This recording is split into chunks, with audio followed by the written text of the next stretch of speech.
ॐ भूर्भुवः स्वः तत्सवितुर्वरेण्यं भर्गो देवस्य धीमहि धियो यो नः प्रचोदयात्। ॐ शान्ति शान्ति शान्तिः. Namaste my dear friends, this is 11th video on Talks with Ramana Maharshi. This video starts with talk number 181. Devotee, yad gatvana nivartante tad dharma pramam mama.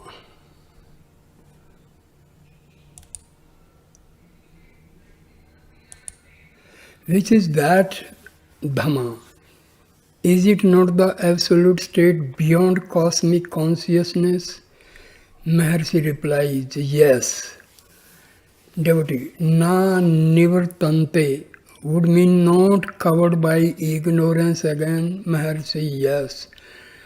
Devotee, does it follow by inference that those who reach cosmic consciousness have not escaped from the clutches of ignorance? Maharshi, that is what is meant by saying that all lokas, even the Brahma loka, do not release one from rebirth. Wide the Bhagavad Gita, means this is taken from Bhagavad Gita, reaching me there is no rebirth. All others are in bondage. Moreover, so long as you think that there is gati, movement, as implied in the word gatva, having gone to, there is punravirati, return, means repetition. Also, again, gati implies your purva gamanam, birth. What is birth? It is birth of ego. Once born, you reach something. If you reach it, you return also. Therefore, leave off all this verbiage. Be as you are. See who you are and remain as the self, free from birth, going, coming and returning. Devotee, true. However, often this truth is heard, still it eludes us and we forget it. Mercy, quite so. Reminders are often necessary. Talk 182. In the course of the day, an interesting photo was missing. Sri Bhagwan appeared concerned about it. Mr. Friedman asked how Sri Bhagwan viewed all these matters. Sri Bhagwan said, suppose you dream that you are taking me to Poland. You wake up and ask me, I dreamed so and so. Did you dream so or know it? Or how do you view it? Devotee, but you are not aware of the happening in front of you. Mercy, these are all workings of the mind and the questions also. Then again Sri Bhagwan related an episode in Sri Rama's search for Sita. Parvati asked Shiva why Rama, the perfect being, was grieving at the loss of Sita. Shiva said that Rama was still perfect. If the perfection need be tested and made clear, Parvati might appear as Sita before Rama and see what happened. So she did. Rama ignored her appearance and was still crying out, Ha, Sita, and moved on like a blind man without taking any notice of Parvati. 13th March 1936. Talk number 183. A gentleman from Bombay said, I asked Mother in Sri Aurobindo Ashram the following question. I keep my mind blank without thoughts arising so that God might show himself in his true being, but I do not perceive anything. The reply was to this effect. The attitude is right. The power will come down from above. It is a direct experience. So he asked what further he should do. Maharshi, be what you are. There is nothing to come down or become manifest. All that is needful is to lose the ego. That what it is always there. Even now, you are that. You are not apart from it. The blank is seen by you. You are there to see the blank. What do you wait for? The thought, I have not seen, the expectation to see, and the desire of getting something are all the working of the ego. You have fallen into the snares of the ego. The ego says all these and not you. Be yourself and nothing more. Talk 184. Mercy. To imagine Mooladhara at the bottom, the heart at the center, or the head at the top, or over all these is all wrong. In one word, to think is not your real nature. Talk number 185. Maharshi. In the sacred literature, the following are seen. Said without uttering, showed remaining still as ever, etc. Which is this unspoken word? It is only silence. Parnava or the Mahavakya. These are also called the word. Talk 186. Maharshi. We read a newspaper and all the articles therein, but do not care to know anything about the paper itself. We take the chaff but not the substance. The substratum on which all this is printed is the paper, and if we know the substratum, all else will be known, like wall and paintings. Devotee, you said the only one which exists is the real. What is that only one? Maharshi, the one only is the Sat, the existence that appears as the world, the things that we see and we ourselves. Devotee, what is Atma? Is there a finality for the Atma? Maharshi, first learn what is Atma. If we know this, then we can query as to whether it has a finality or not. Which do you call Atma? Devotee, Jiva is Atma. Maharshi, learn what Jiva is. What is the difference between Jiva and Atma? Is Jiva itself Atma? Or is there any separate thing as Atma? There is an end for what you observe. That which is created has a destruction or end. That which is not created has no end. That which exists cannot be observed. It is unobservable. We must find out what it is that appears. The destruction of that which appears is the end. That which exists forever. That which newly appears is later lost. Devotee, what happens after birth in human form? What happens to the Jiva? Maharshi, let us know first what we are.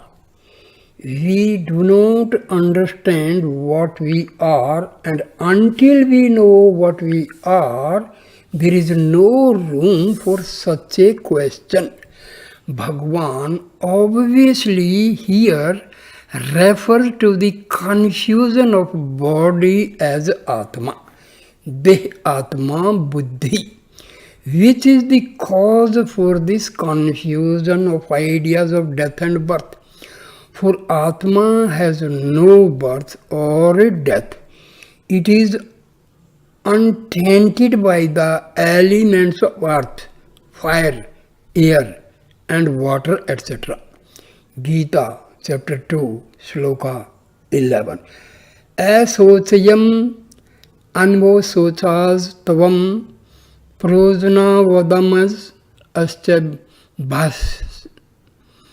bhasse, etc.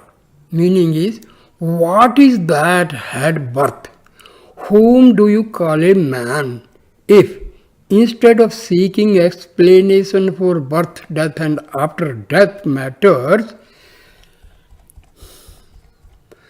the question is raised as to who and how you are now, these questions will not arise.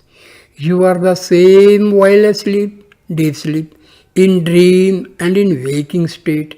Is the I thought Jiva or the body Jiva? Is this thought or nature? Or is the experience that we live, etc., our nature? Quotes the sloka from the Gita. Devotee, why is Atma Vichara necessary? Maharshi, if you do not make Atma Vichara, then Loka Vichara creeps in.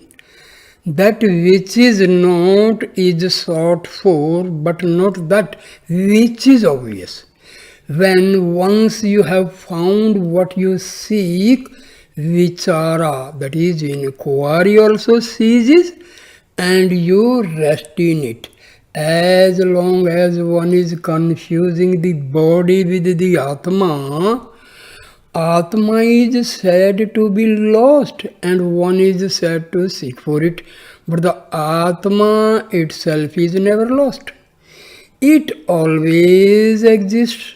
A body is said to be Atma, an Indriya is said to be Atma, then there is the Jivatma and Paramatma and what not. There are 1,001 things called Atma. The search for Atma is to know that which is really Atma. This is a very, very important point.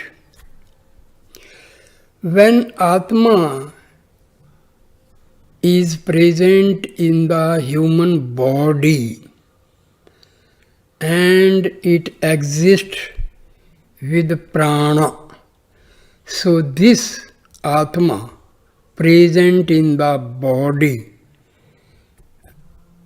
with coexist with prana, so we call it Jiva. So Atma and Paramatma is same.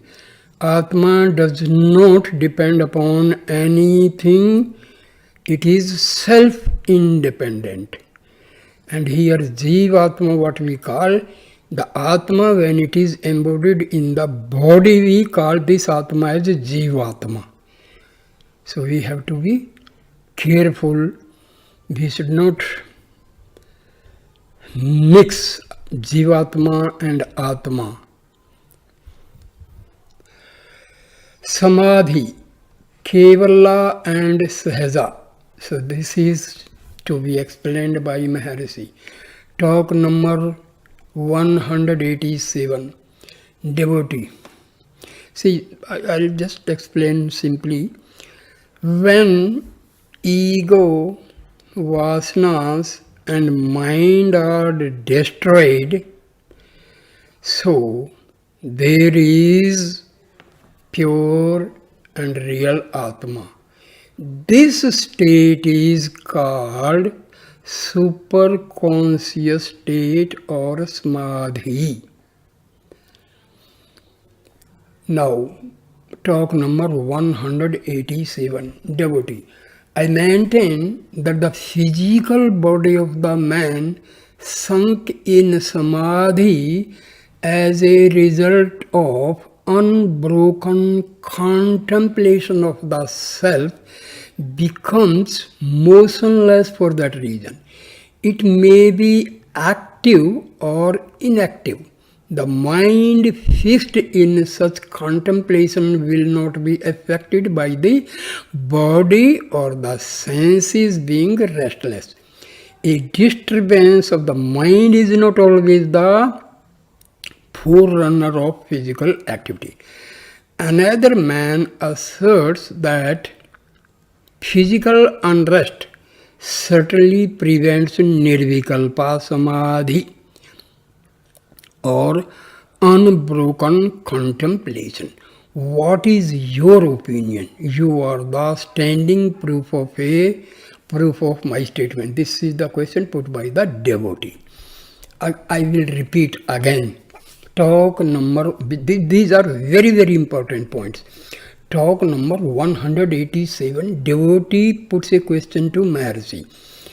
He says, I maintain that the physical body of the man sunk in samadhi as a result of unbroken contemplation of the self becomes motionless for that reason. It may be active or inactive. The mind fixed in such contemplation will not be affected by the body or the senses being restless. A disturbance of the mind is not always the forerunner of physical activity. Another man asserts that physical unrest certainly prevents nirvikalpa samadhi or unbroken contemplation. What is your opinion? You are the standing proof of my statement. Maharshi, both of you are right. You refer to Sahaja Nirvikalpa and the other refer to Kevala Nirvikalpa. In the one case, the mind lies immersed in the light of the self, whereas the same lies in the darkness of ignorance in deep sleep. The subject discriminates one from the other. Samadhi, stirring up from samadhi and activity thereafter, unrest of the body, of the sight of the vital force and of the mind, the cognizance of objects and activity are all obstructions for him. In Sahaja, however, the mind has resolved itself into the self and has been lost. The differences and obstructions mentioned above do not therefore exist here. The activities of such a being are like the feeding of a somnolent boy, perceptible to the onlooker but not to the subject. The driver sleeping on his moving cart is not aware of the motion of the cart because his mind is sunk in darkness. Similarly, the Sahaja Jnani remains unaware of his bodily activities because his mind is dead, having been resolved in the ecstasy of Chit Ananda. What is that Chit Ananda? Self, Atma. The two words contemplation and samadhi have been used loosely in the question. Contemplation is a forced mental process, whereas samadhi lies beyond effort. When mind comes into picture, because what is contemplation? Thinking about some object, some points. So here mind comes into the picture. And when mind is completely out of picture, that is only Sahja Samadhi.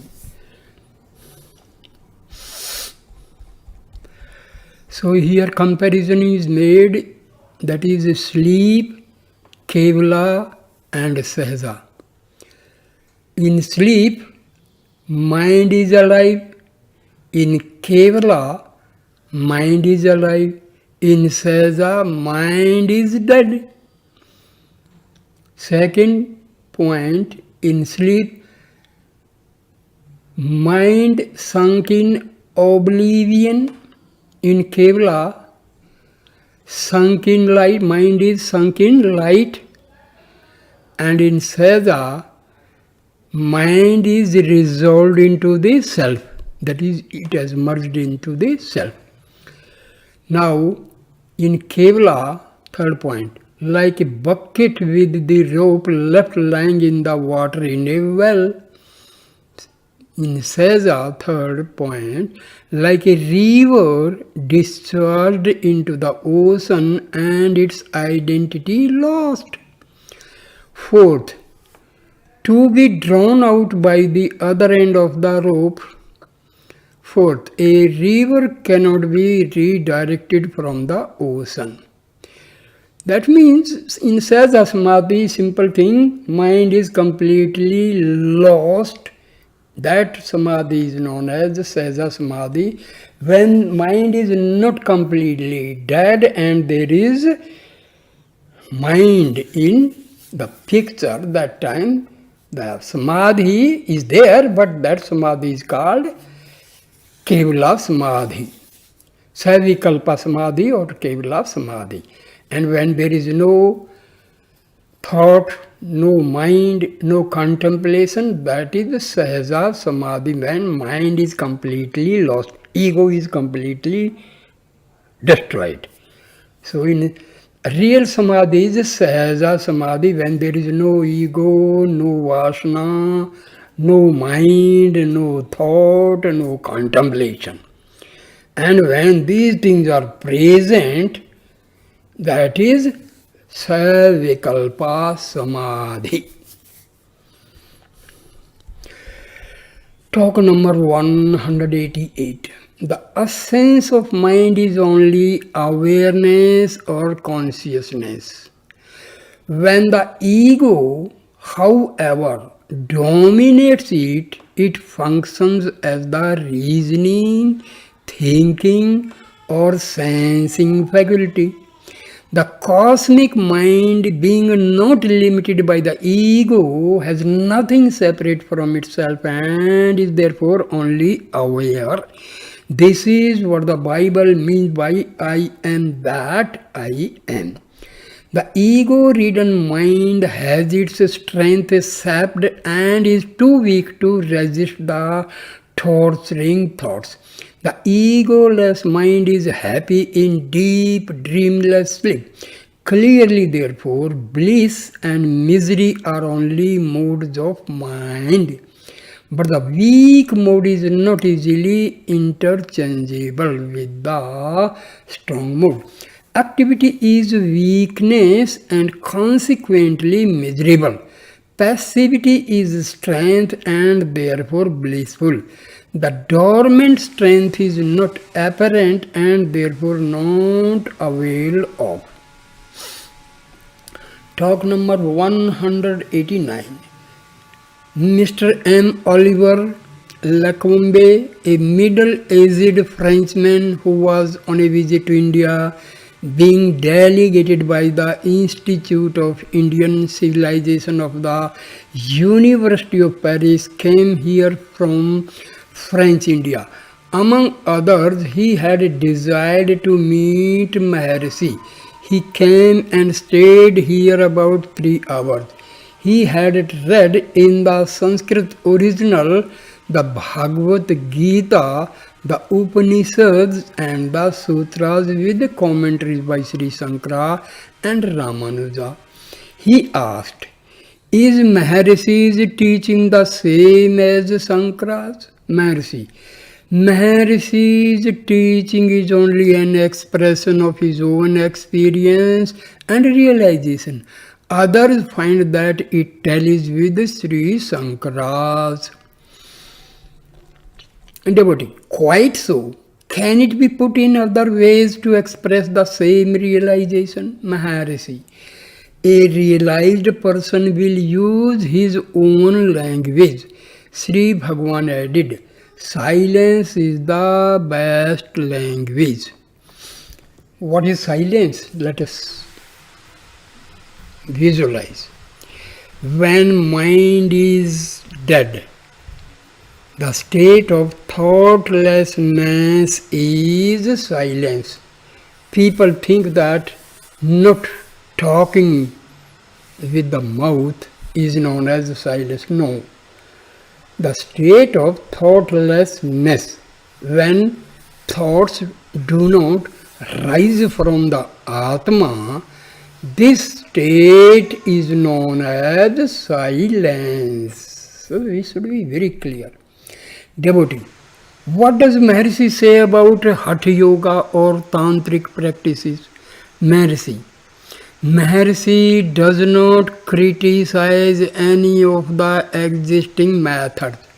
All are good for the purification of the mind, because the purified mind alone is capable of grasping his method and sticking to its practice. What is the method of Maharshi? Self-inquiry. Inquiry about the ego. What is ego? Where from it rises?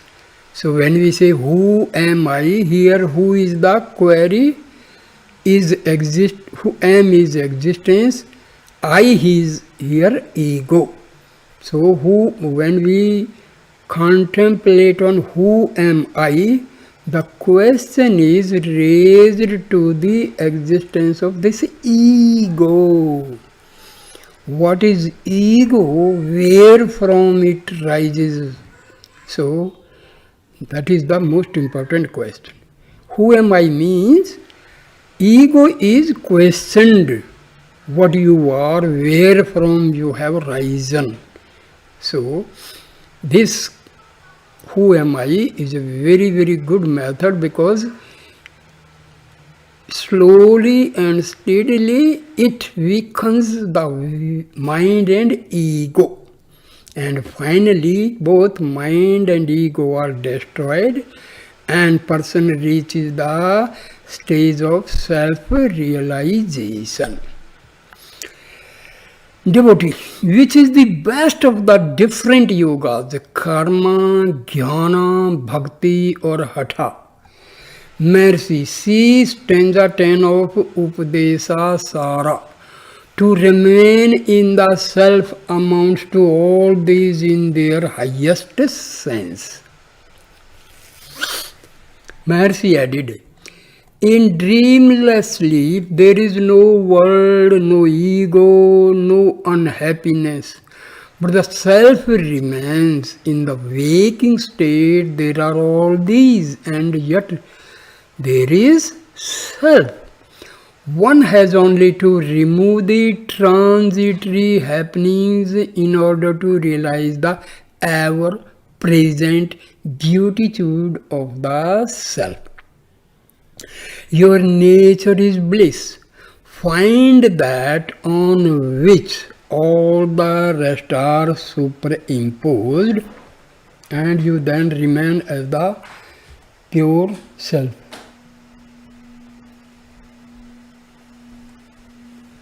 Devotee. Yes, it amounts to the removal of alien limitations for discovering the ever present self. That is what Sankara says. There is no attainment or loss. Mercy, quite so. Aside, he understands.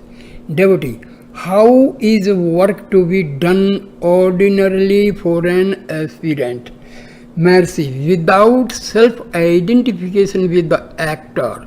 For instance, did you intend visiting this place while in Paris? Devotee, no. Mercy, you see how you are acting without your intention to do so. The Gita says that a man cannot remain without acting. The purpose of one's birth will be fulfilled whether you will it or not. Let the purpose fulfill itself. Devotee, why are there so many methods mentioned? For instance, Sri Ramakrishna says that bhakti is the best means for salvation. Mercy, it is according to the standpoint of the aspirant. You have studied the Gita. Sri Krishna said, there was never a time when I and you and these kings were not, nor will they not be in future. That which is unreal never exists, but that which is real never disappears. All that ever was, even now is, and will ever be. Again, I taught this truth to Aditya. He taught it to Manu. Krishna says these things. Manu, etc. Arjuna asked, how can it be? You were born some years back and only recently. How could you have taught Aditya? Sri Krishna answered, yes, we have had several births in the past. I know mine, whereas you do not know yours. I tell you what happened in those past births. Look, that Krishna who began saying there was not I, nor were you, nor these kings, says now that he had several births before. Krishna does not contradict himself, though it looks like it. He conforms to the outlook of Arjuna and speaks to him from his level. There is a parallel passage in the Bible where Jesus says, before Abraham was, I am. The teachings of the sages are suited to the time, place, people and other surroundings. The visitor said he was leaving with regret. Maharshi smilingly interrupted, there is no leaving or returning. The Frenchman at once said, he has transcended time and space. He returned to Pondicherry. Talk number 190.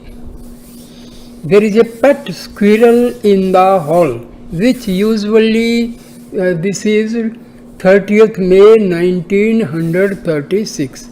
Talk number 190. There is a pet squirrel in the hall which usually retires into its cage before nightfall. Just as Maharshi was telling it to retire for the night, a visitor who had announced that he had attained the transcendent consciousness suggested that water might be offered to it since it was likely to be thirsty on this hot evening. His presumption to understand animals evoked no response. He repeated it. After a few minutes' silence, Maharshi said, "You are probably thirsty after your long meditation in the hot sun on the hotter rocks, and you would like to drink a jug of water." Devotee, quite so, I have taken water. Mercy, the squirrel is not so thirsty because you were practicing austerities in the heat of the sun. You should feel thirsty. Why prescribe it for the squirrel? Mercy added, I noticed him standing on the hot rocks facing the sun with eyes closed. I stood there for a while but did not want to disturb him and came away. These people do as they please. Devotee, what I did not intend beforehand. It was spontaneous. Mercy, oh, I see. Whatever we others do, we do with intention. You seem to have transcended all. Devotee, this is not the first time I did so. You yourself inspire me and make me to do all these things. Yet you ask me why I did it. How is it? Mercy, I see. You are doing actions being controlled by me. Then the fruits also should be considered similarly to be mine and not yours. Devotee, so they are undoubtedly. I act not of my free will but inspired by you. I have no will of my own. Mercy. Enough of this rubbish. So did Duryodhana of old in the Mahabharata say. Janami dharmam nacha me parvavartihi. Janam ya dharmam nacha mi nirvirtihi. केनपि देवना हृदय सिद्धतेना यथा नियुक्तो समित्था करोमि. What is the difference between you and two? Devotee, I see no difference, but I have no will and act without it. Mercy, you have risen high above the common run. We others are acting with personal will. Devotee, how, sir? You have said in one of your works that action can be automatic. Mercy, enough.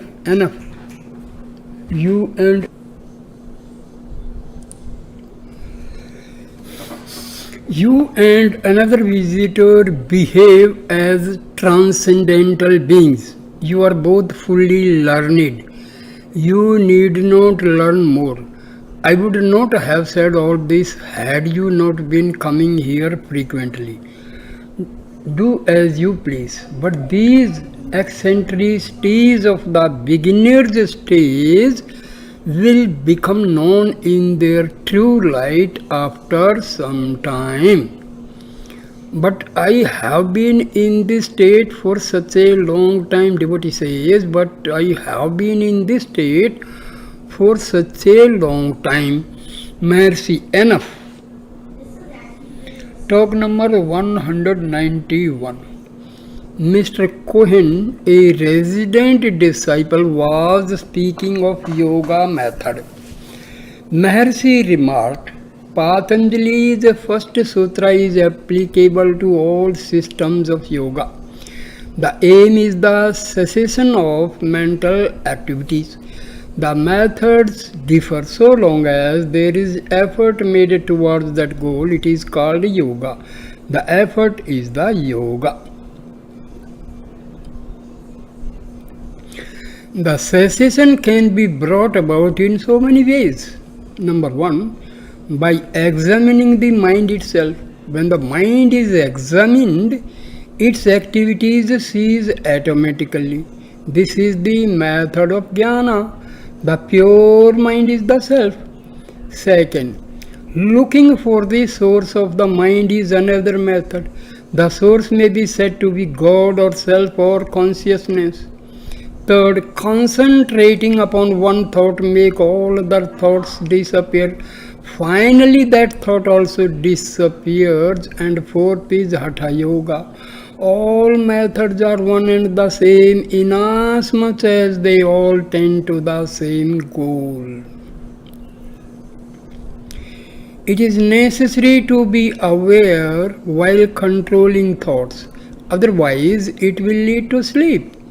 That awareness, the chief factor, is indicated by the fact of Patanjali emphasizing pratyahara, dharana, dhyana, samadhi even after pranayama.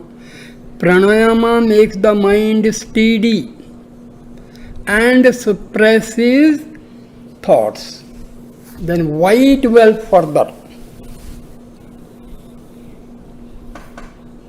Because awareness then is the one necessary factor. Such states can be imitated by taking morphia, chloroform, etc.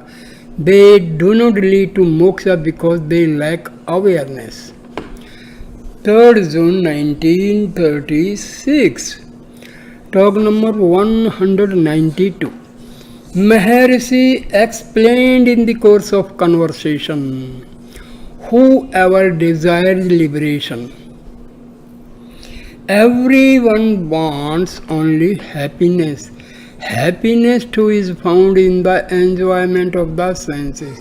This question was asked of a guru, and the latter answered, quite so. That happiness which is the result of enjoyment by the senses is the same as that of liberation. That desire of such liberation is one of the 4 qualifications for attainment. This is common to all. So all are eligible for this knowledge, self-knowledge. In fact,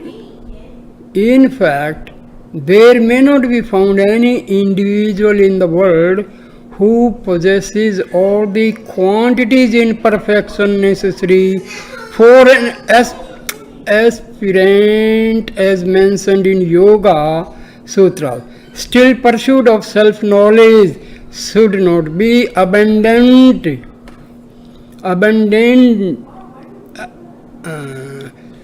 Self-knowledge should not be abandoned. Everyone is the self by his own experience. Still he is not aware. He identifies the self with the body and feels miserable.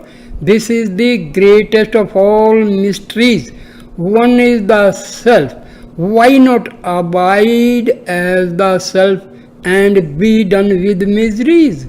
In the beginning, one has to be told that he is not the body because he thinks that he is the body only, whereas he is the body and all else. The body is only a part. Let him know it finally. He must first discern consciousness from insentience and be the consciousness only. Later, let him realize that insentience is not apart from consciousness. This is a discrimination, viveka. The initial discrimination must persist to the end. Its fruit is liberation. Talk number 193. Maharshi observed, free will and destiny are ever existent. Destiny is the result of past action. It concerns the body. Let the body act as may suit it. Why are you concerned with it?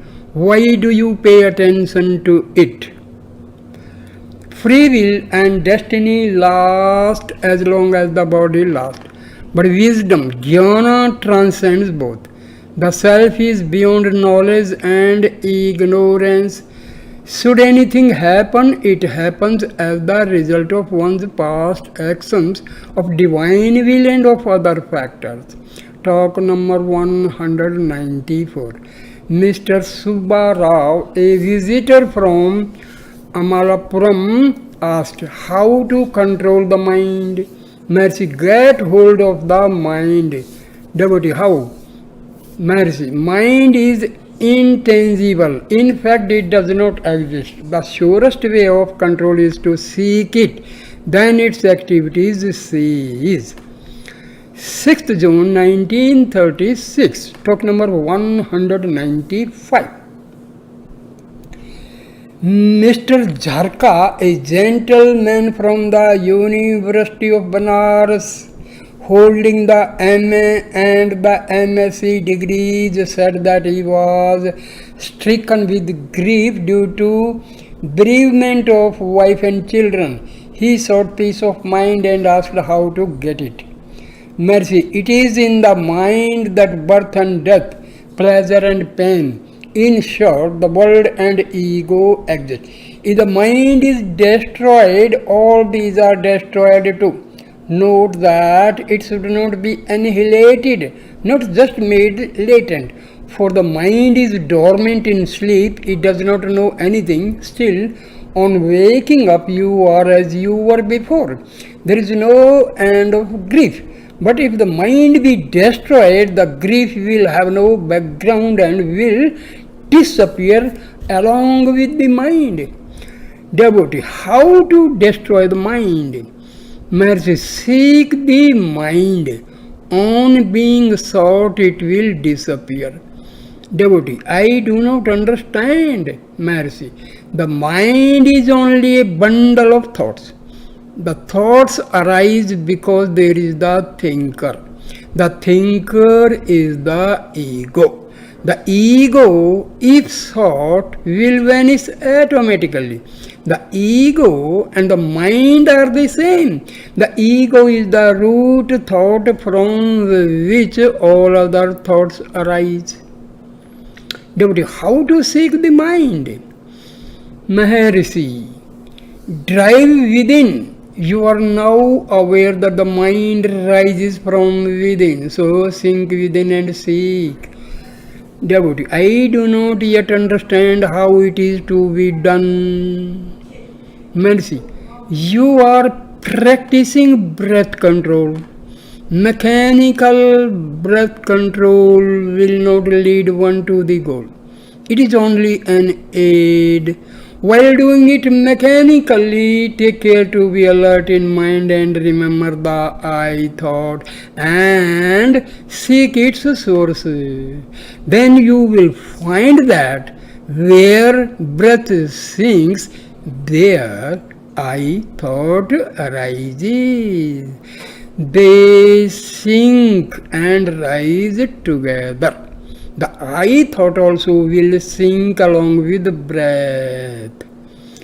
Simultaneously, another luminous and infinite I will become manifest, which will be continuous and unbroken.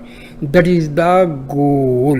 It goes by different names: God, Self, Kundalini Shakti, consciousness, yoga, bhakti, jnana, etc. Devotee says, not clear yet. Mercy, when the attempt is made, it will of itself take you to the goal. So I end the video here, my dear friends. Thank you for watching and listening this video with patience. Please like, comment and share the video and subscribe the channel. Thank you. Namaskar. Namaskar.